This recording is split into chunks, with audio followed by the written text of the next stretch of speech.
Hello, my name is Laurie, and I like to make things. I also like to help people make things.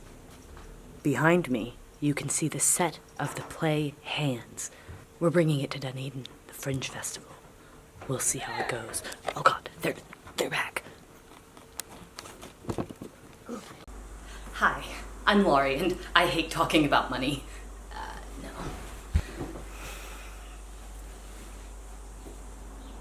Help, maybe raise that a little bit. Yep.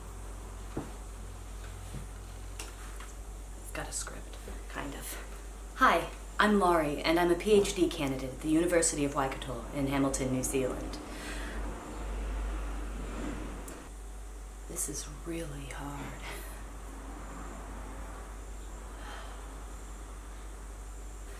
My name's Laurie, and I like to make things. I write, I direct, I act, I sing. Look, I've got evidence. Me.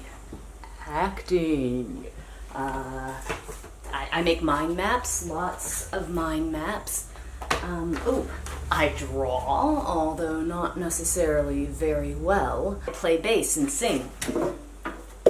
It's a bass ukulele. It's carry-on size, so it's worked while I've been traveling. I write stories and songs. I draw. Not all of those things are done well, but I enjoy the doing. Even more than making my own things, I like supporting others to do their thing. I like supporting other creators to do their thing. Whether I'm lending a voice or a hand, spending time or giving money, or organizing events to showcase others' art, I like to enable others to make and share their art. In fact, that's what my PhD is about, and why I need your help. My research is framed around one central question. What are the implications of the changing digital landscape of fandom, its culture and its economies, on the future of traditional media and work? In a slightly larger nutshell, I'm looking at how fan communities and digital technology have combined to create a new kind of career path for artists and writers, and creators of all sorts, really. One that, in fact, reflects older ways of making a living and storytelling. And so this crowdfunding campaign. I've lived here for a couple of years now. I've been working. I've started my PhD about 9 months ago, and I need to pay my tuition. It's not that bad here in New Zealand because tuition's only about $5,000 for tuition fees and health insurance. I've been working the entire time I've been here, but unfortunately living costs, that'll be the neighbors, unfortunately living costs and spending my money making art, doing art, and all that have made it a bit tough to pay tuition this year. If I don't pay my tuition, I don't have my student visa, and if I don't have my student visa, I have to leave. I've made a home here, several homes in fact, between the people and the places, and I'd like to stay and continue doing my research and learning and making art and supporting others make art. And that's where your help comes in. The crowdfunding campaign's a bit of a combination between desperate need on my behalf and what my research is really about. The way the world is connected these days, the way that digital technology and micropayments and the internet have connected us, has created a way that people who, how do I put it? I know how to put it. I've put it 17,000 ways since I've started this research. The thing is, many people can give a little to make a huge change, if not in the world itself, then in one person's life. And I like to think, and the whole point of doing a PhD is to impact the field of knowledge, to contribute to the field of knowledge, in fact. And what I want my PhD to do is to look at the lives of people who are changing their lives with the assistance of others. With the assistance of others and their own skills. There's a whole mess of things. Let me actually, mind maps.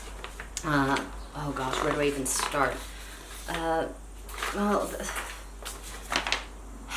It started with a framework. A lot of the literature I was reading, the academic literature I was reading about the fan experience, didn't look like the kind of fan experience I'd had, or indeed the people I knew had. I've been on the internet since the mid to late 90s, I guess, so almost 20 years now, right on 20 years now. I've been in fan communities for that whole time. That was primarily my means of getting involved, back when Angel Fire was the place, and Yahoo mailing lists and web rings, where we had to carve out our own portion of the internet in order to connect with others about our passions. Gone with the Wind was my original fandom, I'll just put that out there. Very topical, very early on the crest of pop culture I am. Those communities have absolutely changed my life, and in fact a fan community I'm a part of now, shout out to Ngozi Ukazu, and check please, is why I'm even doing this PhD. I've learned so much from the new social media landscape of fandom that it's inspired me to look at this as not just a separate culture and not just a way of othering people who get excited about the media properties they consume, but integrating it with an understanding of what's going on in the world, what's going on in economies, the whole precariat and gig economy and this, that, and the other. There's a lot of bad to be said for job insecurity, but people are using the internet to change things, and pathways that weren't previously open to artists, especially creators of all sorts, really, are now open again. I mean, the website Patreon looks at that even and nods to that in its name, this kind of patronage where you pay a small amount a month in order to support somebody, much like in medieval Europe where very rich people would pay to support one person. Now we can all have that little bit of it's not quite philanthropy, is it? Because it's, well, if you love art, then it's quite self-serving to help art keep getting made. And yeah, so I'm getting off topic. I'm very excited about all of this. I want to look at how storytellers, whether they're telling, whatever their medium, are able to make a living these days. And it's not all crowdfunding and it's not all micropayments, but the thing is we've often, and in fact in academia itself, in fan studies, not just sociology, we've been othering fans and fan behaviors as something people do that's separate from their day-to-day lives. Whereas, as I said earlier, in my fan experience and in the ones I've seen with my friends and connections through fandom, it's very integrated.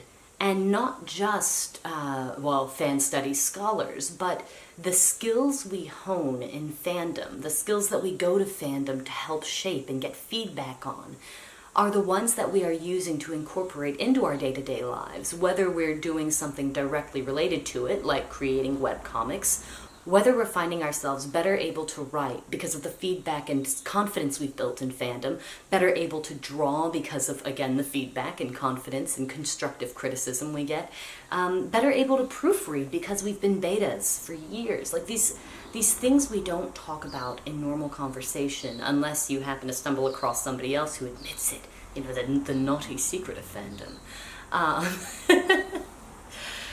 The thing is, the world's changing, and I want my research to document this moment in time, what it means to be a creator on the cusp of these new economic times, what it means to have this grasp of technology that is changing the way we look at things.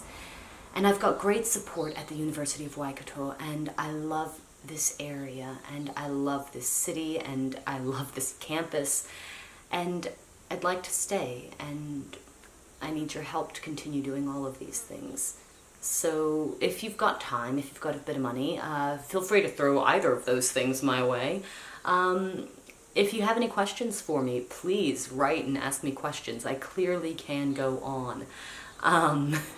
I'm going to be putting together another video exploring another couple of videos exploring concepts related to my PhD that will hopefully be a bit more contained and understandable, but we'll fix a lot of this in post. So thanks for listening and checking out this video, and I hope you can support me. If not, no, that's terrible to say. God, I hate talking about money.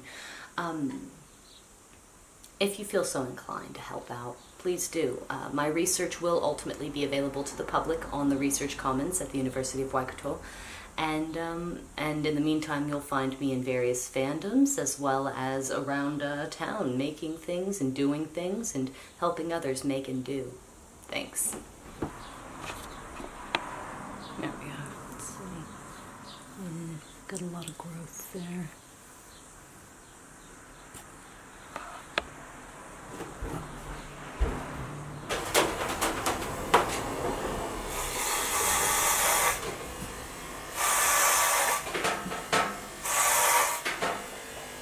I always forget to leave a mohawk first.